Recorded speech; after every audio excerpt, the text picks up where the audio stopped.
Boa noite, gente. Estamos começando nossa reuniãozinha às 19 horas, todas as segundas. Vamos ler um texto bastante interessante e bastante desafiador. Uma experiência de Jesus surreal. Ele vai contar para a gente no texto. Mas antes, vamos fazer uma respiraçãozinha para acalmar e para a gente se desligar um pouco desse dia que está passando e poder focar mais na leitura do texto.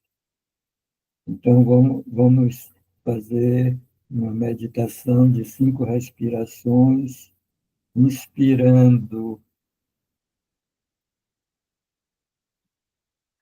recebendo a paz do mundo e expirando gratidão.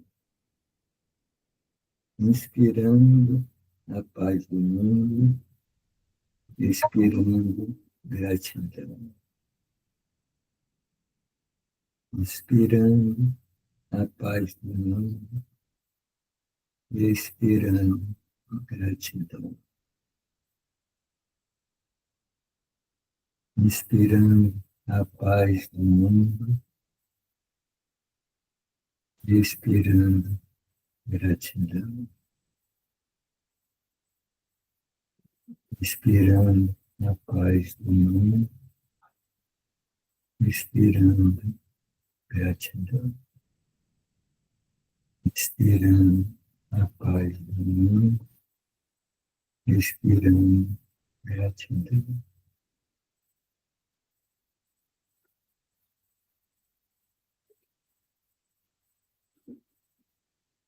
Agora a Ana vai fazer uma introdução e começaremos a ler e comentar o texto.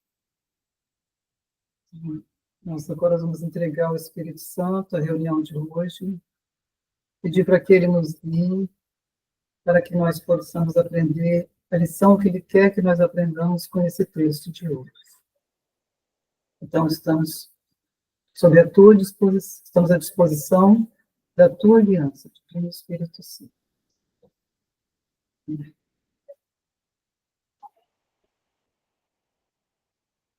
Bom, então hoje a gente vai iniciar o capítulo... deixa eu compartilhar o texto, só um minutinho.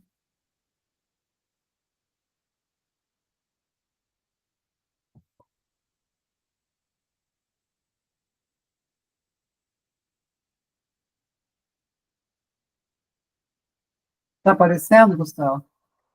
Ainda Sim, não. para Agora mim, apareceu. sim. Apareceu. Tá. Bom, então,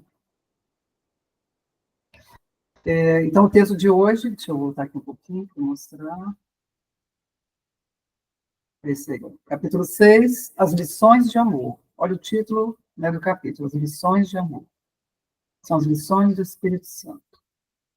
A gente vai ler aqui a introdução para conversar a respeito.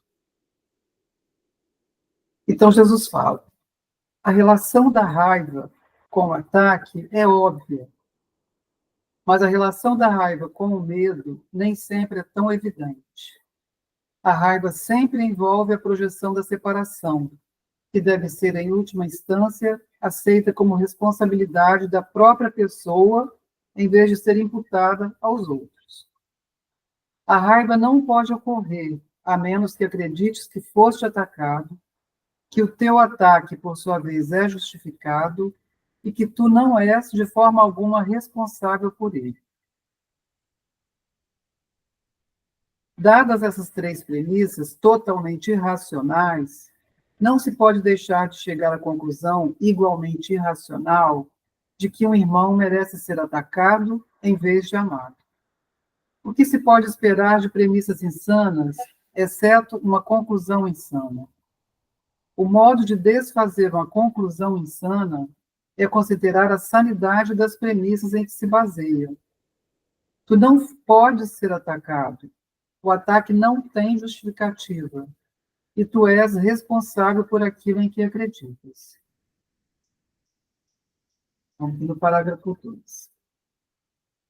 Foi pedido a ti que me tomasse como teu modelo de aprendizado, já que um exemplo extremo é particularmente útil como instrumento de aprendizado. Todo mundo ensina e ensina o tempo todo. Essa é uma responsabilidade que assumes inevitavelmente no momento em que aceitas qualquer premissa, e ninguém pode organizar a própria vida sem algum sistema de pensamento. Uma vez que tenhas desenvolvido qualquer sistema de pensamento, vives em função dele e o ensinas. A tua capacidade de te aliares a um sistema de pensamento pode estar mal colocada, mas ainda assim é uma forma de fé e pode ser redirecionada. Então, Jesus está nos preparando para o que ele vem nos apresentar a partir da sessão 1, né, que é a mensagem da crucificação. E aqui ele fala quando a gente parte de premissas insanas, né, premissas falsas, a conclusão só pode ser também insana e falsa, né, não verdadeira. Igual essa conclusão, um irmão merece ser atacado em vez de amado. Então, de onde pode vir uma conclusão dessa, se não de ideias absurdas, né, que ele chama aqui de insanas? Então, essa conclusão, ela vem da crença de que eu posso ser atacado, de que eu fui atacado, né? E aqui ele está relacionando a raiva com o medo. Então, pela raiva, né, ela ocorre quando eu acredito que eu fui atacado, que o ataque, que o meu ataque, né, a quem me atacou é justificado, e eu não sou responsável por esse ataque, porque eu estou, na verdade, só me defendendo de quem me atacou. E aí, segundo essa visão do ego, né, esse modo de pensar do ego, um irmão merece ser atacado em vez de amado, porque um irmão, na medida que eu sou separada desse irmão, ele vai me atacar. E aí, na crença de que eu serei atacado, eu me armo de defesas atacando esse irmão. E aí, Jesus fala, né? A gente tem que assumir que é responsável pelo aquilo em que acredita, porque eu posso muito bem desfazer essa crença. Né? Ao invés de eu acreditar que eu fui atacado, eu tenho que me lembrar que eu não posso ser atacado. Que o Filho de Deus, na consciência da sua integridade, ele sabe que ele não pode ser atacado, porque não tem um outro que possa atacar. Então, o ataque não tem justificativa, não existe, o ataque não tem espaço, né, para acontecer na consciência da integridade. E aí ele lembra isso, né? Tu és responsável por aquilo em que acreditas, porque eu posso acreditar no medo, né, na culpa e no medo, eu posso acreditar que vem da crença na separação, como eu posso também me lembrar de que eu sou íntegro, né, o Filho de Deus íntegro, e como tal, eu sou invulnerável, né, a qualquer forma de ataque. E aí ele fala, né, aqui no 2, né, todo mundo ensina e ensina o tempo todo. Então, por isso que eu sou responsável por aquilo em que eu acredito. Porque o que eu acredito, eu vou ensinar através do testemunho. E nós estamos sempre ensinando alguma coisa, né, algum tipo de crença. Todo nosso pensar, falar e agir, ele reflete crenças que nós temos na mente. Então, ele fala, a responsabilidade que assumes, inevitavelmente, no momento em que aceitas qualquer premissa, e a gente está sempre agindo, né, pensando e operando no mundo a partir de algum sistema de pensamento. Que é aquilo que ele fala, são dois sistemas, né, o sistema do ego e o sistema do Espírito Santo. Então, na medida que a gente escolhe um dos sistemas, a gente vive em função dele e ensina esse sistema através do testemunho que nós damos das nossas crenças. Mas ele lembra que eu posso colocar a minha fé onde eu quero. Eu posso escolher onde colocar a minha fé. Mas eu também posso redirecionar, né? Se eu percebo que eu coloquei a minha fé no lugar indevido, que vai me gerar sofrimento, ou vai causar sofrimento, eu posso redirecionar a minha fé para que ela tenha como dádiva, né, a paz para o Filho de Deus, né? A paz para a filiação de Deus. Gustavo, você gostaria de falar? Ou Janaína, você gostaria de falar? Certo. Eu percebi aqui que Jesus ele dá três premissas insanas e três premissas de sanidade, para a gente se espelhar nelas. Mas ele alerta que já escolhemos uma, inconscientemente, mas já escolhemos. Então, no segundo parágrafo, ele vai dizer que ele vai dar um exemplo extremo, que seria a mensagem da crucificação, que vem no texto 1. Estamos lendo aqui uma introdução. Então, as premissas insanas, logo no começo do parágrafo 1, a primeira, que acreditas que foi atacado. A segunda, que o ataque é justificado. A terceira, e tu não és responsável por ele. Quer dizer, alguém lhe atacou e você agora vai à luta, você vai à guerra.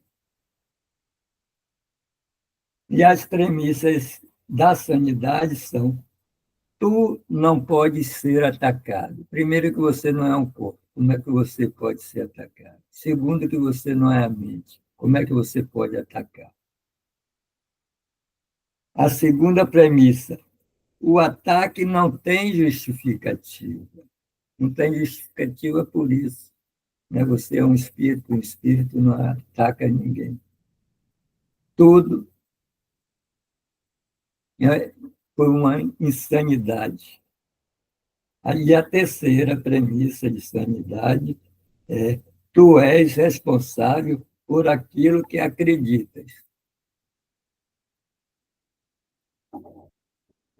As premissas que você adotar, assim você vai ver o mundo lá fora. Se você acredita que foi atacado, você vai ver o mundo como uma guerra. Se você acredita que o ataque não tem justificativa, o mundo vai ser projetado por você mesmo, que é você que está causando, e fabricando esse mundo que você está vendo, vai ser projetado como um mundo gentil e amoroso. Dessa forma, ele diz que somos responsáveis por isso, ou por atacar, ou como aceitar a premissa de que é impossível o ataque. Então, vamos lá, Ana. Vamos. Enquanto eu acreditar que eu posso ser atacado, como que eu vou amar o irmão se eu acredito que a qualquer momento ele pode me atacar, né? Então, o ego, na verdade, ele cria dificuldades para o amor. Se a gente estiver na identificação, né, com o corpo, com o ego, a gente tem a gente é capaz de relacionamentos especiais, mas o amor verdadeiro, ele fica escondido em nossa mente. Então, a gente vai agora ler a mensagem da crucificação, e ele vai mostrar como que ele relaciona a raiva com o medo. Porque toda essa questão aqui de ataque, de a gente achar que foi atacado, é porque nós sentimos culpa e projetamos essa culpa. Então, Jesus agora ele vai nos mostrar. Janaína levantou a mão. Isso, eu tenho uma dúvida. Sim. Como que eu posso fazer no dia a dia para eu perceber que uma situação nas relações, seja no trabalho, em qualquer instância, não, apesar de eu sentir algum incômodo, aquilo não é um ataque. Como eu trabalhar minha mente para eu começar a perceber essa questão de eu sou um espírito e ninguém tem como me atacar, se o meu emocional sente determinada coisa. Então, como eu me trabalhar para eu ver dessa forma, que é a forma correta, é a forma real, na verdade, que eu acredito, mas que eu ainda sinto da outra forma. Como fazer? Você quer responder? O... Bom, eu responderia o seguinte: você não é suas emoções, você não é nem seu corpo, nem sua mente. Mas isso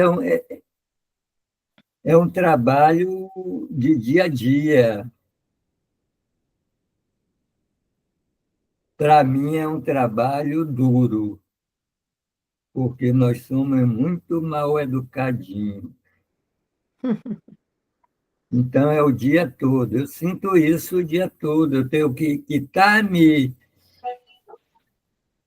trocando minhas premissas, como ele diz aqui, as insanas pelas sanas, o dia todo, sem também se julgar, sem se condenar e não condenando os outros, porque a gente vai falhar inúmeras vezes o dia todo. Sim, sim. Então, esse é o trabalho do curso. É tornar-se consciente e quando Cada vier aquele sentimento, a gente conscientemente dizer para a gente, né? Não, não sou isso, não sou minhas emoções, e se eu quiser, eu posso escolher o que eu quero sentir, o que eu quero dar o valor ou não dar o valor daquilo. É assim? É assim, Jesus, inclusive, ele diz que o tempo foi feito para isso. O tempo não existe, mas já que a gente acha que existe, a gente vai sair do tempo desta forma. Agora, é importante também, Janaína, entregar isso para o Espírito Santo, que a gente não dá conta sozinho dessas, dessas questões, né, que passam pela nossa mente. O ego ele é muito esperto, o tempo todo ele está atento e está nos assediando, né? E aí, sem essa ajuda, a gente tem dificuldade, né, Sim, em identificar, por exemplo, você falou, se eu estou com algum tipo de desconforto. Se você está com desconforto, é porque a sua mente não está em paz. Então, o que, que pode estar tirando a sua paz? E aí o Espírito Santo pode te ajudar nisso. É de você entregar para ele esse desconforto e pedir a ele para te ajudar a olhar para isso, para você poder desfazer, para ele te ajudar a desfazer aquilo que está te causando desconforto. E a causa sempre é uma só. É a culpa e o medo na mente em função da crença na separação.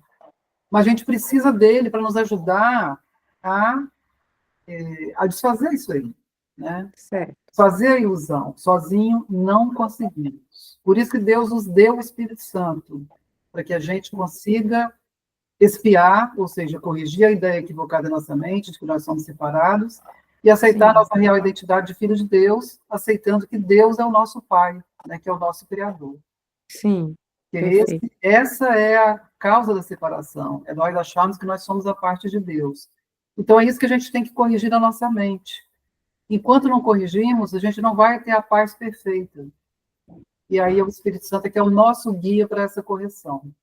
Entregar para ele, pedir para que ele nos ajude a perceber os equívocos. Aquilo que você precisa perceber, você precisa nem nomear, você só entrega, porque ele está vendo tudo, Tá, entendeu? Entrega e fica na sintonia com ele, porque ele é o nosso guia. Jesus facilita as coisas, dando um currículo para a gente. Primeiro, a gente tem que começar perdoando nossas projeções, né? E nossas projeções vêm do que pensamos. O que a gente pensa, a gente projeta lá fora. Então, isso tem que ser perdoado. E perdoar também os irmãos por isso. E você vai vindo um instante santo quando você perdoa. vai vindo momentos santos, são momentos de correção, onde você não vê pecado nem em você, nem no seu irmão, nem, e, consequentemente, no mundo. Porque o mundo é sempre uma consequência do que você está cultivando. Perfeito, obrigada. Então, vamos lá. Então, a gente vai para iniciar aqui a sessão 1, né, que é a mensagem da crucificação. Então, vamos ver como é que Jesus nos vai mostrar a crucificação como um instrumento de ensino. Como é que ele vai fazer isso, né? Como é que a gente vai entender a crucificação como um instrumento de ensino, né? O que Jesus queria nos ensinar com isso? Com este exemplo extremo, né, como ele chama aqui. É, é bom ressaltar que é um exemplo extremo. Absurdamente, né? Nos causa pavor, inclusive, né? Igual ele fala, É, não é uma forma de punição. Então, ele vai mostrar o que é isso, né? Então, ele fala, com o propósito de aprender, vamos considerar mais uma vez a crucificação. Eu não me alonguei nisso antes, devido às conotações amedrontadoras que podes associar a ela. A única ênfase que lhe foi dada até aqui tem sido dizer que não é uma forma de punição. Porém, nada pode ser explicado somente em termos negativos. Há uma interpretação positiva da crucificação que está totalmente destituída de medo e, portanto, é totalmente benigna no que ensina, se é propriamente compreendida. Parágrafo 2. A crucificação nada mais é senão um exemplo extremo. Seu valor, como o valor de qualquer instrumento de ensino, está apenas no tipo de aprendizado que facilita. Pode ser e tem sido compreendida de forma equivocada. Isso se deu somente porque aqueles que têm medo estão predispostos a perceber temerosamente. Eu já te disse que pode sempre recorrer a mim para compartilhar a minha decisão e assim fortalecê-la. Eu também te disse que a crucificação foi a última jornada inútil que a filiação precisa fazer e que representa a liberação do medo para qualquer pessoa que a compreenda. Estamos aqui na linha 7. Embora anteriormente eu só tenha dado ênfase à ressurreição, o propósito da crucificação e como ela, de fato, conduziu à ressurreição não foi ainda esclarecido. No entanto, ela tem uma contribuição definitiva a fazer para a tua própria vida e, se a considerares sem medo, ela te ajudará a compreender o teu próprio papel como professor. Então, aqui, ele vem... Assim, na verdade, são 2 parágrafos de passagem, né, que ele está introduzindo para ele... No terceiro parágrafo em diante, é que ele realmente vai fazer vai nos fazer compreender essa associação da crucificação como instrumento de ensino. E aqui no parágrafo primeiro, ele vem falar dessa interpretação positiva da crucificação destituída de medo, porque na hora que a gente associa a crucificação com punição, que a crença é que Deus, né, levou Jesus à crucificação para pagar os nossos pecados, para purificar os nossos pecados.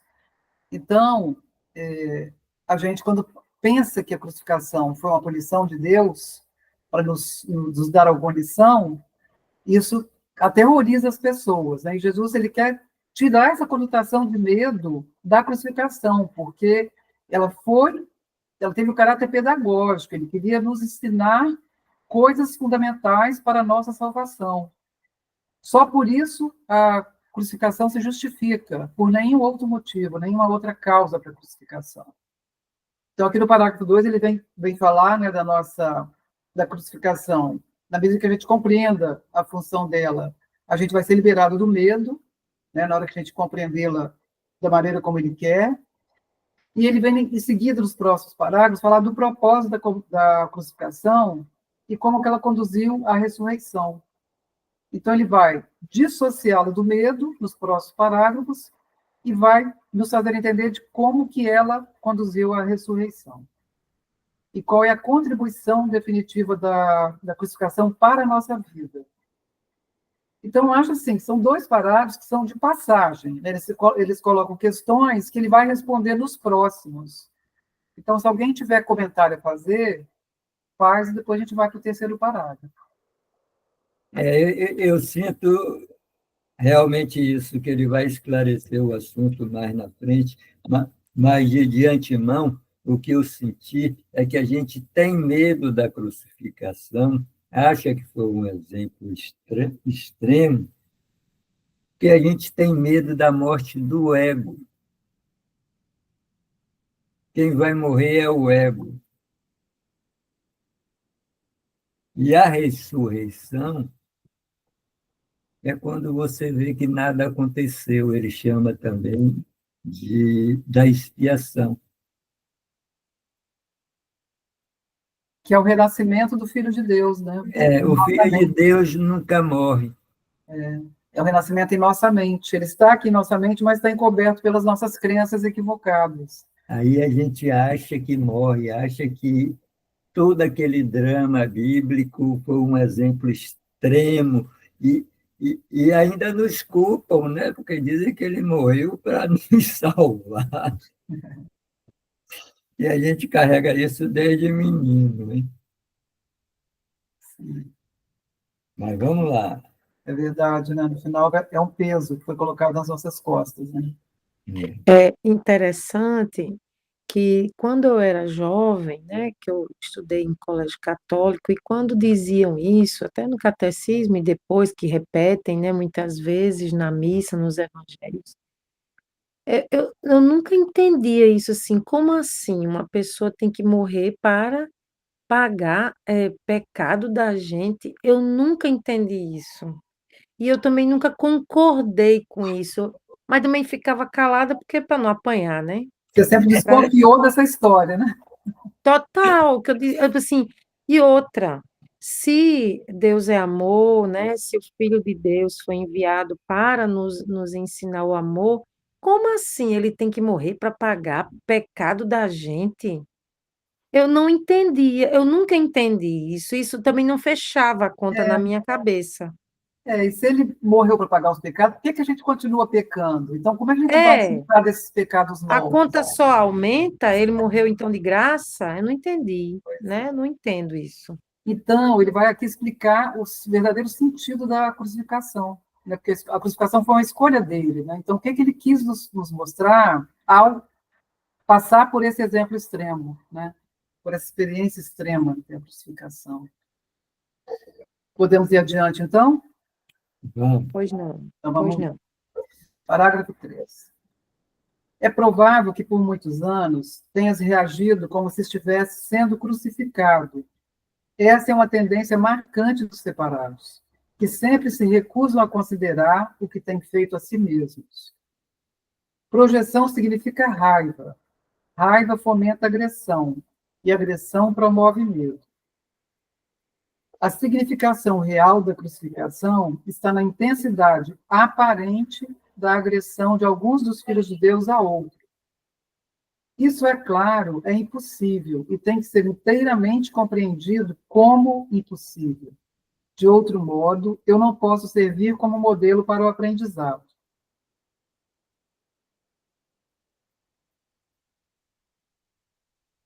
A agressão, em última instância, só pode ser feita ao corpo. Não há muita dúvida de que um corpo pode ser agredido, pode agredir um outro e pode até mesmo destruí-lo. Mas, se a própria destruição é impossível, qualquer coisa que seja destrutível não pode ser real. Sua destruição, portanto, não justifica a raiva. Na medida em que acreditas que justifica, estás aceitando falsas premissas e ensinando-as a outros. A mensagem que a crucificação pretendia ensinar era de que não é necessário que se perceba nenhuma forma de agressão na perseguição, porque não pode ser perseguido. Se respondes com raiva, não podes deixar de estar te igualando ao que é destrutível e, portanto, considerando a ti mesmo de forma insana. Então, aqui ele mostra a equação da raiva nesse parágrafo 3, né? Então, ele fala que a gente tem uma tendência a se sentir crucificado e a crucificar os outros, né? Que a gente se sente vítima e ataca os outros, né? Através de julgamentos, etc., sempre julgando, né? Crucificando e julgando. Isso aí é uma tendência da mente, né? Da mente dividida.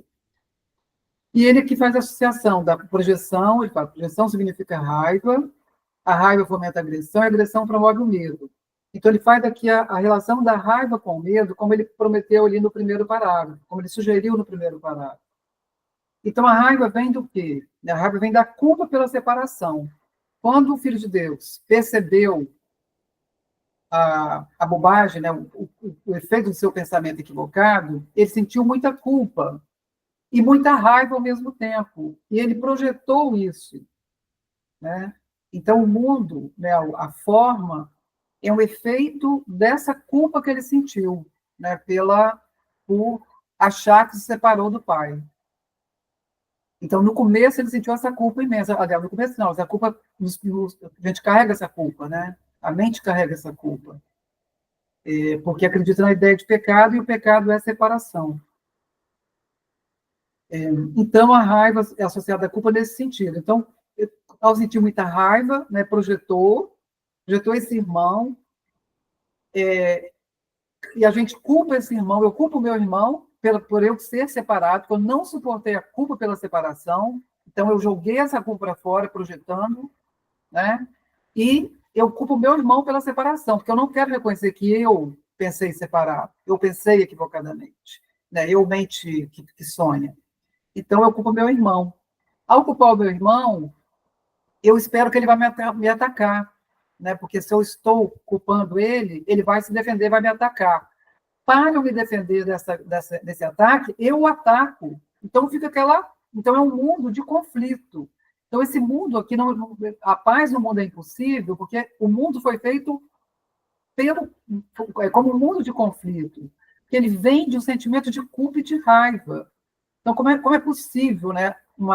Ele é um efeito, né, da culpa e da raiva. Então como é que ele pode guardar nele a paz, né? Se ele existisse, né, se ele fosse real. Então, ele fala aqui, né, que a significação real da crucificação está na intensidade aparente da agressão. É aparente porque essa agressão é impossível, né? Se o Filho de Deus é íntegro, se ele é um só, não há nada a ser agredido, não há agressor e nem agredido. Então, isso é impossível, a gente precisa compreender, né, que a agressão ela é impossível.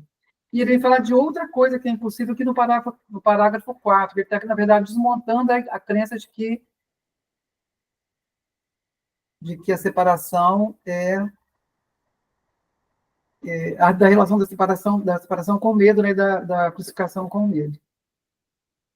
Então, ele fala aqui no parágrafo 4 que também a destruição é impossível. Então, assim, a agressão só seria possível, ela só é possível, só seria possível, né, se o corpo fosse real. Então, o corpo você pode maltratar, você pode agredir, você pode até destruir o corpo. Mas, ele fala, a destruição é impossível, porque se não há forma, se não há se não há nada a ser destruído, então a destruição é impossível, né? Não tem cabimento falar em destruição. Porque o real não pode ser destruído, ele não pode ser atacado. Então, se a destruição é impossível, a raiva não pode ser justificada, porque não há nada para justificar a raiva. Então, a raiva fica esvaziada, ela fica sem motivo, né, para acontecer. Então, ele fala, na medida em que acreditas que a raiva é justificável, você aceita uma premissa falsa, né, de que o corpo é real, de que ele pode ser atacado. E confunde o corpo com o Filho de Deus, né, que pode ser atacado. E aí ele fala mais ainda, que aqui na linha 6, né, ele fala, a mensagem que a crucificação pretende ensinar era de que não é necessário que se perceba nenhuma forma de agressão na perseguição, porque não pode ser perseguido. Então, é outra coisa que ele né, põe por terra aqui. Então, a agressão ela vem da crença na perseguição. Então, o Filho de Deus não pode ser perseguido, porque não há quem persiga, se é um só, né? Não tem como ter um perseguidor aí e um perseguido. Então, a perseguição também é impossível.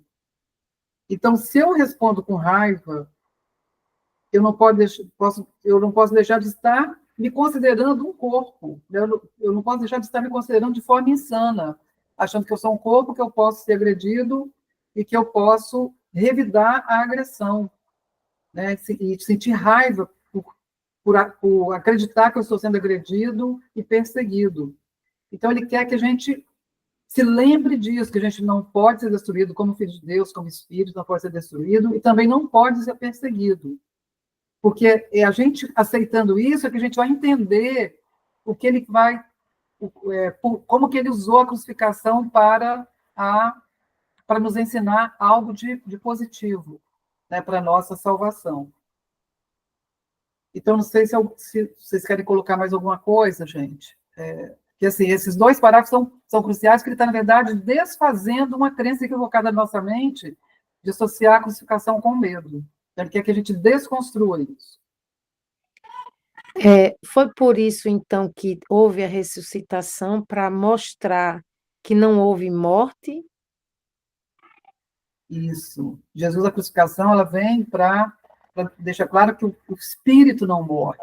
O corpo pode ser abusado, dilacerado, morto, mas o espírito tem vida eterna. Então, isso que ele queria mostrar isso, né, na crucificação. Então, um exemplo extremíssimo, né, que ninguém tem dúvida de que ele morreu abusado. Ninguém tem dúvida, né? Então, a morte dele ficou muito evidente, a morte do corpo ali ficou muito evidente, né? A aparente morte do corpo, porque ela foi muito traumática para todo mundo. E aí, quando ele aparece depois, em forma visível, né? E íntegro, a mensagem foi essa, né? O Filho de Deus é eterno, ele é imortal, né? Ele é invulnerável. Como Na, todos nós, né? na, Que a na gente... verdade, Jesus dá dois exemplos extremos. Um exemplo insano, que é o da crucificação, e um exemplo extremo da ressurreição. O que é que ele diz na ressurreição? Que nada aconteceu. É o exemplo da expiação. Eu nunca vi uma coisa tão direta assim. Nada aconteceu. Não invente, porque não aconteceu. A morte não é real. Me traz também a lembrança da saga de Dom Quixote, né? A guerra já tinha acabado, mas todo dia ele acordava, vestia a armadura dele e ia para a rua procurar um inimigo, porque para ele a guerra ainda não tinha acabado. E eu sinto isso quando acordo de manhã. Parece, como ele diz aqui no começo do parágrafo 3, é provável que por muitos anos tenhas reagido como se estivesse sendo crucificado. Você sai de um sono profundo e acha que acordou, mas você vai para uma guerra, o mundo está lhe crucificando, né? Você tem mil afazeres, coisas que você não quer fazer, tudo acontecendo, tudo contra a paz de Deus. Para mim, sempre isso parecia uma crucificação. Na verdade, não é o mundo que está crucificando, é você que está se crucificando, que está Pois é. aceitando isso, né? Hoje, eu não levanto da cama enquanto não rever essa coisa toda. É engraçado. Boa noite a todos. Boa noite. Nós estamos falando sobre esse tema de crucificar. E ontem eu abri aleatoriamente e abri na lição 196, que ela fala que você só pode sofrer, como é que é? Crucificar a si mesmo, né? Então, ontem eu li tudo aquilo e hoje eu sou presenteada com esses comentários, né? Com essa facilidade aí que vocês estão me proporcionando para melhor entender aquilo que eu abri aleatoriamente. Mas aleatoriamente não foi, né? Mas eu também entendo que essa parte da ressurreição, porque lá nessa lição 96, ele fala que para que eu possa sair e entender melhor essa crucificação, né, e perceber que eu só crucifico a mim mesma, é quando eu me proporciono mudar. Então, a importância de tentar ver novos formas, tentar compreender as coisas como elas realmente são, né, como foi falado, que nada é real, né, isso que foi dito há pouco, né, não invente, não, nada aconteceu. Puxa, isso aí era no estômago mesmo, né? É. Isso aí Então, remete ao... Ah, termina, Janete. é, então é outra coisa assim que para é um fantasma comigo assim, é a questão do medo, porque eu só vou avançar no amor a hora que eu conseguir controlar esse medo, porque o ego sabe que a Janete tem isso. Então é uma das primeiras coisas que ele me pega. Pode falar, Ana. Mas não Obrigada. é controlar, não seria controlar o medo, é desfazer o medo. Por isso que o Espírito Santo é Isso. fundamental. Desfazer, É, que o medo ele é um é, pensamento na mente, né? Ele é exato. uma crença. Isso. Então, ele precisa ser desfeito na nossa mente. Aí é com a É, ajuda do Espírito Santo. exatamente. Isso. O E aí, perdão vem sempre primeiro, né? hein? O perdão vem sempre Perdão. primeiro, né? É o que Jesus recomenda. Comece perdoando É. a sua E presença. lembrar assim, que o medo está no passado e o. Não, o medo está no futuro, a culpa está no passado e o medo está no futuro. Se você estiver no presente, na presença consciente, você não está nem no medo nem na culpa. Então, é cultivar um instante santo, né? Através do perdão e dessa vigilância que ele pede, que daqui a pouco, né, nesse capítulo 6, ele vai falar das 3 lições do Espírito Santo, e a terceira lição é ser vigilante apenas para com Deus e o seu reino. E Jesus pede o tempo todo a gente, seja vigilante, né? Fique na presença, porque senão a gente vai estar no medo ou na culpa. É, Saiu da presença, está no medo ou na culpa. é. Hoje eu encontrei no meu celular, que eu não venço ver todas as mensagens, né, os posts, mas tinha um que me chamou a atenção, porque até coloquei num outro grupo, que fala sobre o perdoe. E ali a pessoa diz que o P de perdoe é para te carregar, pare de carregar pesos que não são mais seus. O E entenda que perdoar não é esquecer, é libertar-se. O R reconheça que todos estão em evolução, inclusive você.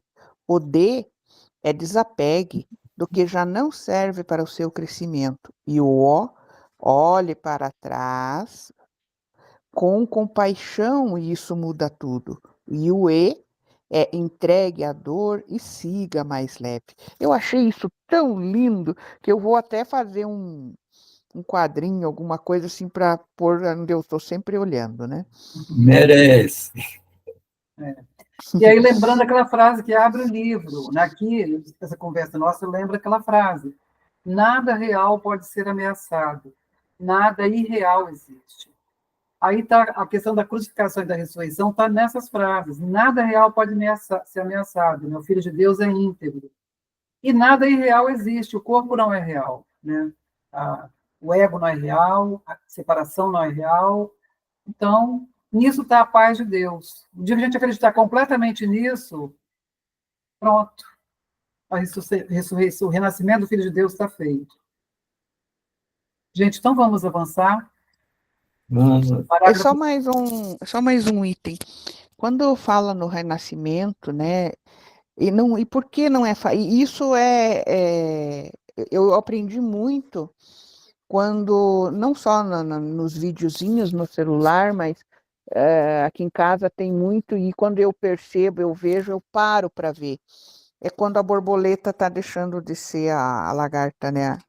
Então, aquela metamorfose, e ela sofre naquela transformação. Não é fácil para ela, né? Ela tem que fazer uma força, um esforço para poder sair daquela casca, e depois ela tem que criar aquela coragem, bater as asas e explorar o céu.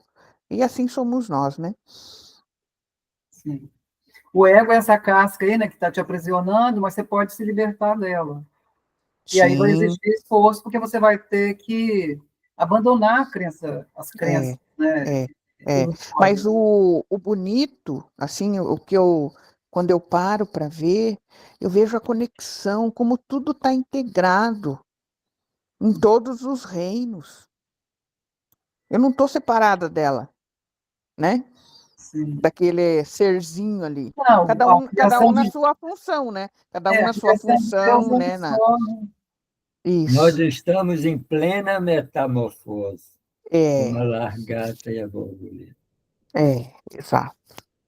Sofremos também com esse mundo. Não é graça.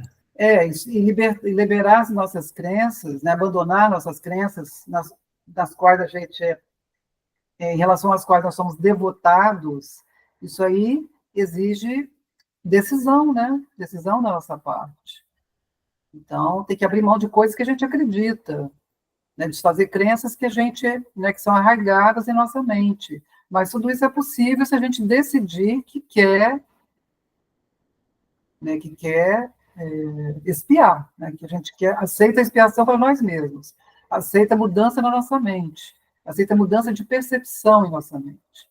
Porque senão a gente não vai alcançar a paz. Então, é a escolha que nós temos que fazer, né? Com o Espírito Santo nos guiando. Por Então, gente, outro até lado, 5 e 6, para a gente poder ir Sim, adiante, pois não. então ele fala aqui no 5. Tenho tornado perfeitamente claro que eu sou como tu e que és como eu. Mas a nossa igualdade fundamental só pode ser demonstrada através de uma decisão conjunta. És livre para perceber a ti mesmo como perseguido, se assim escolheres. Contudo, quando escolhes reagir desse modo, né, como perseguido, poderias te lembrar de que, segundo o julgamento do mundo, eu fui perseguido e não compartilhei dessa avaliação de mim mesmo. Então, o mundo julga que ele foi perseguido, mas ele próprio não se sentiu perseguido, né, Jesus. Aí na linha 4 ele fala, e por que não compartilhei dessa ideia, né, não a fortaleci? Ofereci, portanto, uma interpretação diferente do ataque. Interpretação essa que quero compartilhar contigo. Se acreditares nela, vai me ajudar a ensiná-la.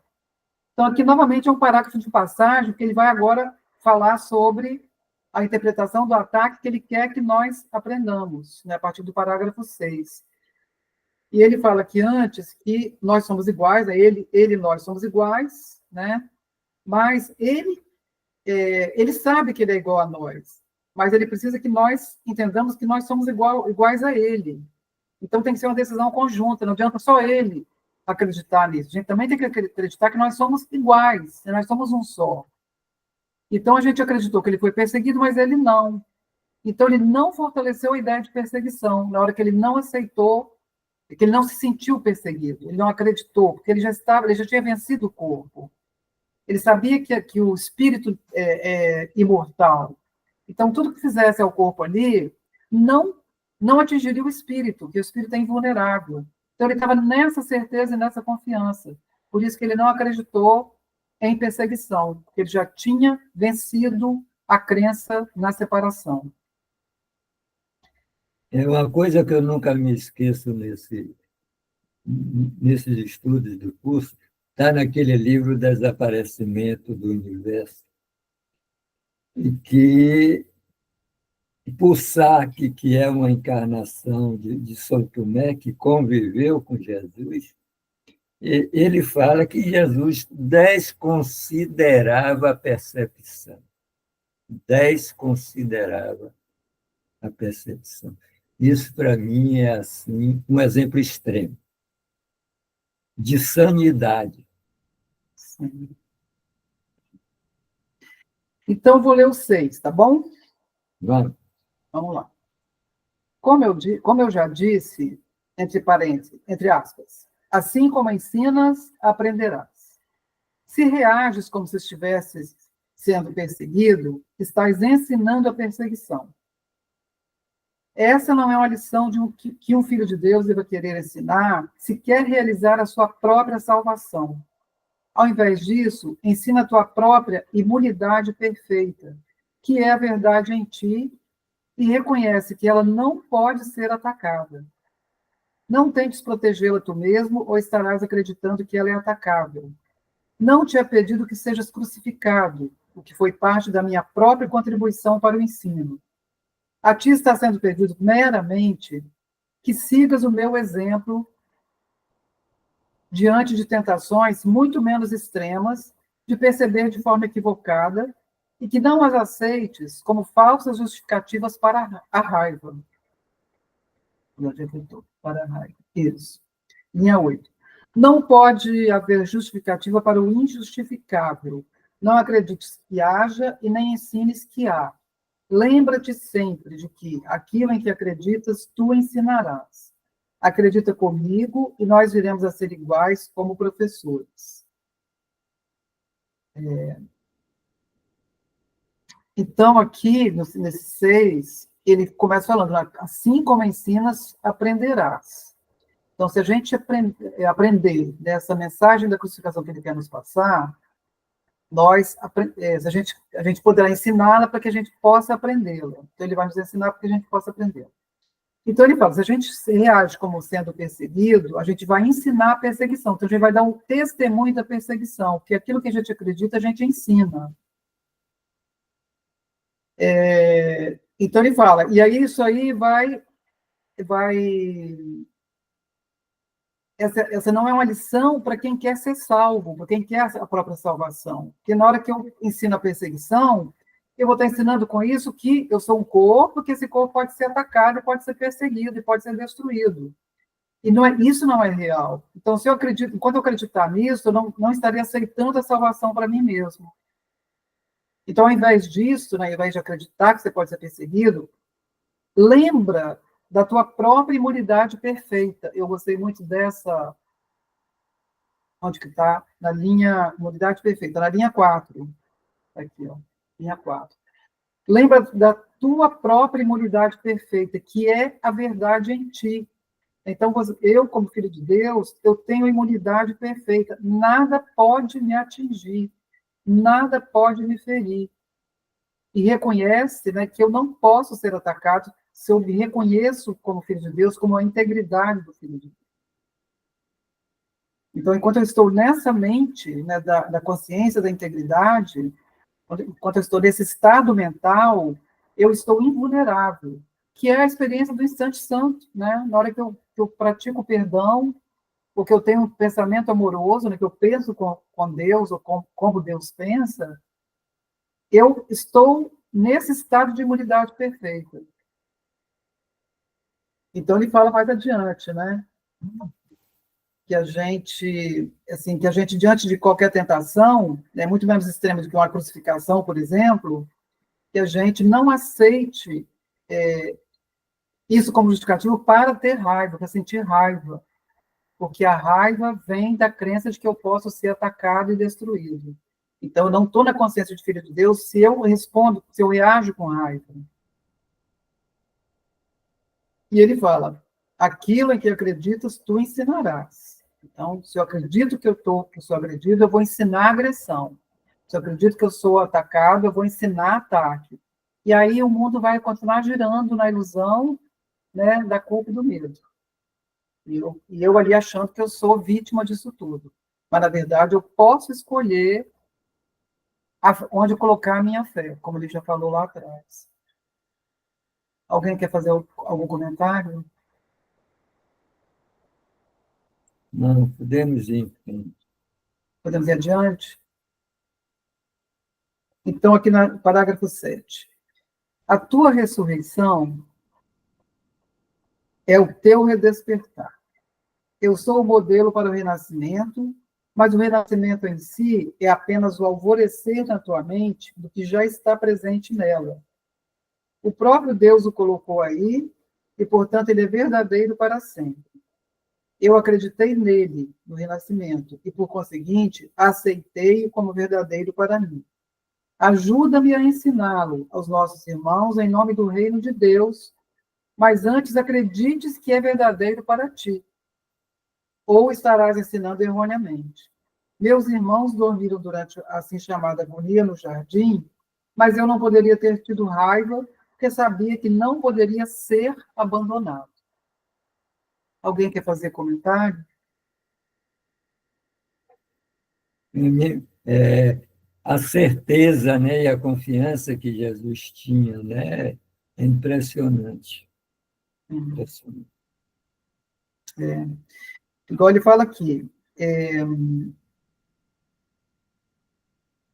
ele acreditou no renascimento e, por conseguinte, aceitou como verdadeiro, e aí ele nos pede ajuda para ajudá-lo a ensinar o renascimento, né?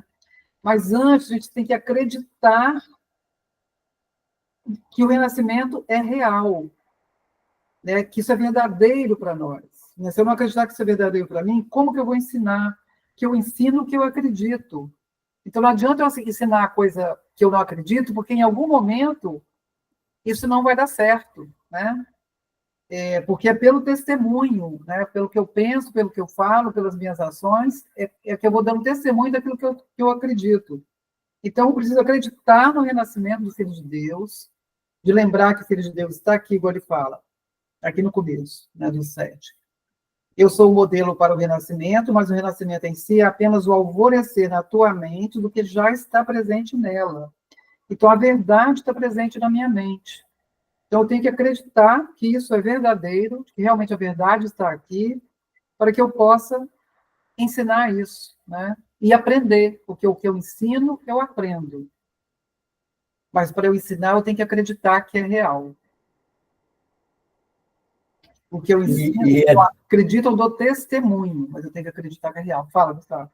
e é tão esclarecedor isso, né? Basta você fazer uma autoanálise. O que era que você ensinava antes de estudar o curso e o que você tenta ensinar agora, né? Então, é uma reflexão bem esclarecedora sobre É, isso. Assim. pois é, assim, esse ensinar seria o nosso modo de ser, né? Como é que a gente... Qual era o nosso modo de ser antes, né, de pensar, né, de nos relacionar, e como que ele é hoje, né? A Eu partir, acho inacreditável, né? Eu- a Que partir, loucura o que era antes do curso e o que é agora. Um verdadeiro disparate, né? De lucidez, né? sim. Como a gente era inconsciente e como a gente vem despertando. Ai, ai. Já podia nascer, já nascer desperto. Uns se dão conta mais cedo, né? É, Outros mais tarde. Eu demorei um pouco a me dar conta, né? Porque o livro chegou para mim, né, mais tarde um pouco. Mas é uma salvação. como, como o tempo não existe, chegou É, na hora certa. só chega na hora certa, nem antes nem depois. Você chega na hora que você tá disponível para aquele ensinamento, né? Então, foi a hora que chegou. E eu sou infinitamente grata a isso, e grata a Helen Schuckman, né, que fez aniversário hoje, 14 É, de julho, né? Então, até me emocionei quando eu vi lá o post, né, do aniversário dela, e do quanto, assim, de que obra monumental que a Helen fez, né, ao ser a escriba desse curso, porque, assim, o bem desse curso, ele é incalculável para o mundo todo, né, que esse livro está no mundo todo. Então, a gente uma relação, não é dívida, não existe dívida, é uma relação de gratidão, um sentimento de gratidão profunda a ela e a Lilian, né, por ter traduzido, e a gente está aqui estudando, né, porque se não tivesse traduzido eu não teria tido acesso a esse livro, né, porque em inglês eu não teria condição de ler esse livro em inglês. Então, é muita gratidão a elas E você vê que a Helen, ela faz questão de falar de toda a resistência que ela tinha ao curso, né? Como Sim, ela era resistente ao curso. sim, ela resistiu o tempo todo, né? É, E, e isso mas assim, o tempo todo ela fazia resistindo. Ela falou: Ah, Jesus, por que você foi escolher a mim? Tinha tanta gente para escolher. Ele falou assim: Mas você já não está fazendo? Por que você está reclamando? E era, né? Elas, por que não pegou uma boa freira? Pois é. E aí, fazendo. Então, quer dizer, ela já estava rendida. Ela só estava ali reclamando, mas ela já estava rendida, né? Bom, então vamos para o parágrafo 8? bom, Sim. Então vamos lá. 8. Aí ele fala: Eu lamento quando meus irmãos não compartilham a minha decisão de ouvir apenas uma voz, porque isso os enfraquece como professores e como aprendizes. No entanto, eu sei que não podem realmente trair a si mesmos ou a mim, e que ainda é sobre eles que devo edificar a minha igreja.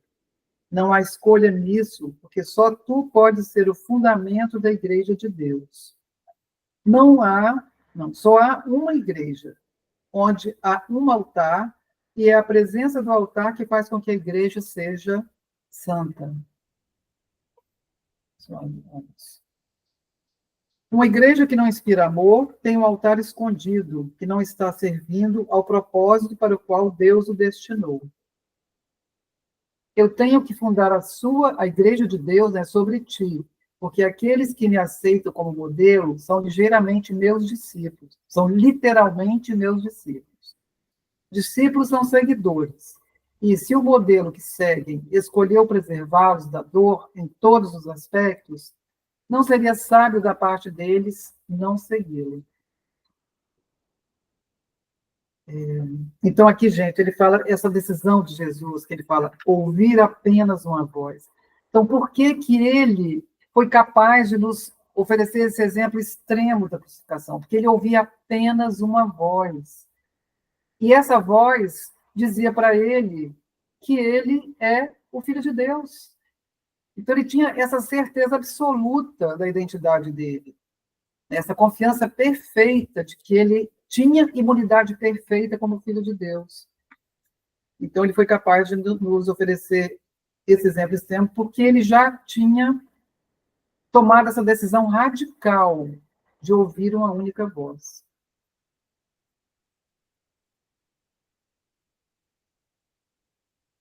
Então, se a gente não ouve uma única voz, a gente é enfraquecido como professor e como aprendiz, como ele fala aqui. Porque se a gente ouve o ego daqui, o Espírito Santo dali, no final a gente está ouvindo o ego, né? Porque a voz do ego é tão estridente e o ego é tão afoito que ele deixa pouco espaço para o Espírito Santo. Então, a gente tem que estar com a disposição de ouvir essa voz do Espírito Santo e se abrir para essa audição, né? E permanecer ouvindo essa única voz, porque é tomar a decisão e manter a decisão. Para isso, a gente precisa de fazer a vigilância, né, que ele nos recomenda e nos orienta a fazer, é vigiar a nossa mente. só há uma voz, e essa voz é universal, né? Como diz no curso, no Parel, ele diz assim, eu não sei em que capítulo é, ele diz que só existe, que não existe teologia universal. Existe, sim, uma experiência universal. Sim, Só existe uma igreja, só existe uma voz. E você, sabendo disso, você traduz todas as igrejas, você entende todas as igrejas. sim. E lá naquela história do Curso de Milagres, tem um momento uma experiência que a Helen tem, que ela encontra uma pessoa, acho que no aeroporto, que pediu ajuda porque tinha deixado marido e filhos e estava indo para Nova York. Então, ela e o Bill resolvem ajudá-la, né? Dão apoio a ela, porque ela não conhecia Nova York, estava meio sem dinheiro, aquelas coisas todas. Então, eles levaram ela assim, acompanharam ela no avião, depois levaram ela até o endereço onde ela ia, para onde ela ia, depois ainda deram assistência a ela o período, como levar para jantar, né, 2 vezes, etc. E aí Jesus falou para ela: essa é a minha igreja, que é você ser misericordioso, né? De ajudar o seu irmão. Então, o sentido da igreja que ele fala é esse, né? Que é o sentido de compartilhar amor, né, com o seu Isso, irmão. Essa é a igreja de Jesus. Compartilhamento de amor, de alegria e de paz. É assim que a gente serve ao propósito de Deus. E aí ele fala aqui na linha 5, né, do 8. Uma igreja que não inspira amor tem um altar escondido, que não está servindo ao propósito para o qual Deus o destinou.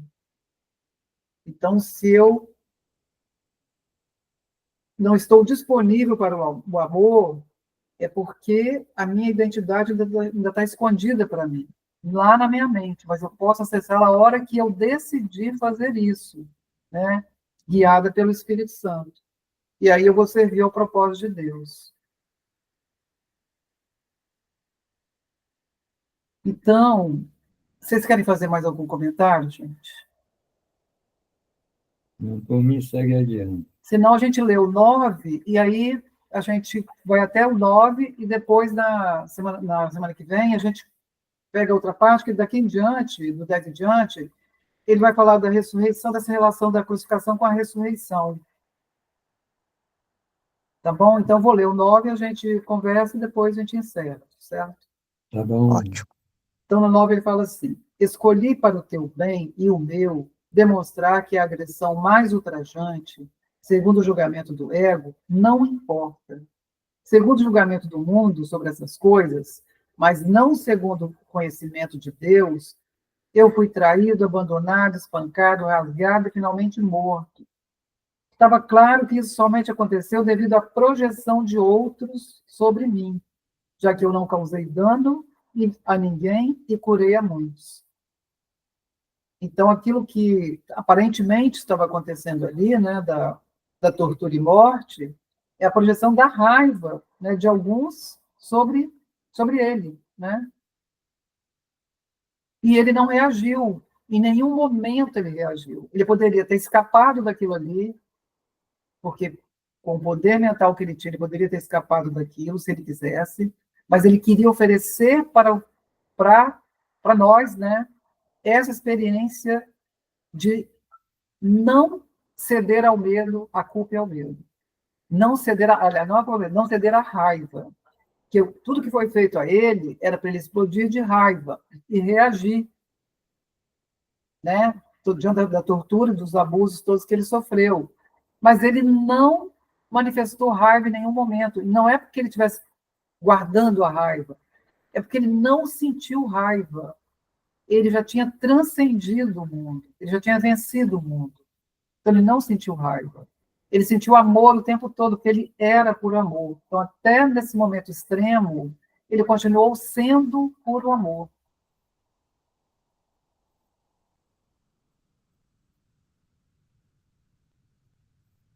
Então, acho que a lição que a gente pode tirar daqui até agora é não reagir à raiva. E a raiva, ela é o efeito de uma crença equivocada na mente. A gente reage, a gente dá realidade a essa crença em nossa mente, a gente fortalece essa crença em nossa mente. Como ele fala aqui no parágrafo 5. Por quê? Que ele fala aqui, ó. Contudo, quando escolhes reagir desse modo, né, se sentindo perseguido, poderias te lembrar que eu fui perseguido, mas não compartilhei dessa avaliação. E porque não compartilhei, não a fortaleci. Então, a gente precisa prestar muita atenção nessa lição da crucificação, para que a gente possa aprender isso que é crucial, né? É não ceder, não aceitar qualquer tipo, não reconhecer qualquer tipo de agressão como real. Porque se a gente reconhecer como real, a gente vai reagir.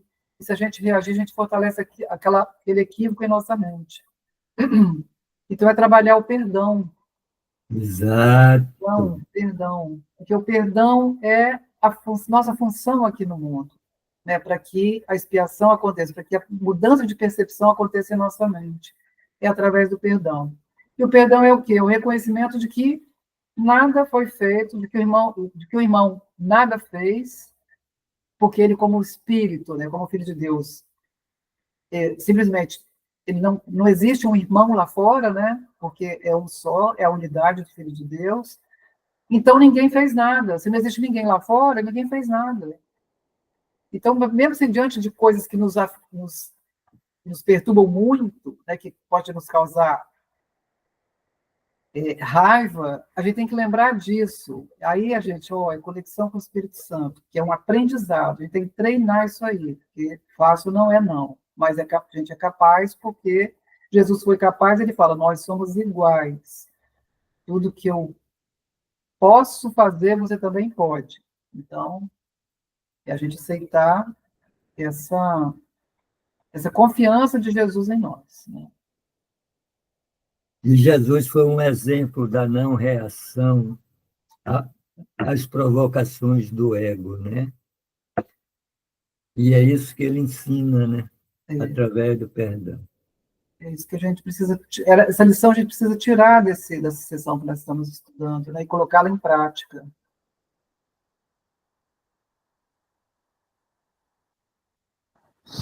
Então, Essa semana eu lembrei do Gustavo, que ele falou que entrou no elevador e não sei se ele chutou, pisou no pé de alguém. Aí eu entrei no elevador pisando miudinho, eu digo, ui, não quero pisar em ninguém. Mas foi o exemplo que ele deu, né? E eu lembrei e fiquei atenta e realmente é como a Ana também comenta às vezes, né? Sai pelos dedos, né? É uma atenção que tem que estar sempre redobrada, redobrada, redobrada. ser vigilante apenas para com Deus e o seu reino. Terceira lição do Espírito Santo. Isso tem que ser um mantra para a gente. Tem que ser um mantra. Verdade.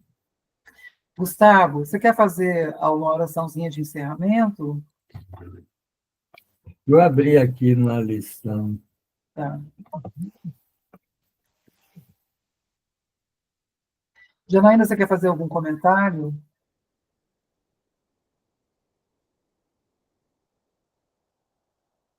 Seu microfone está fechado.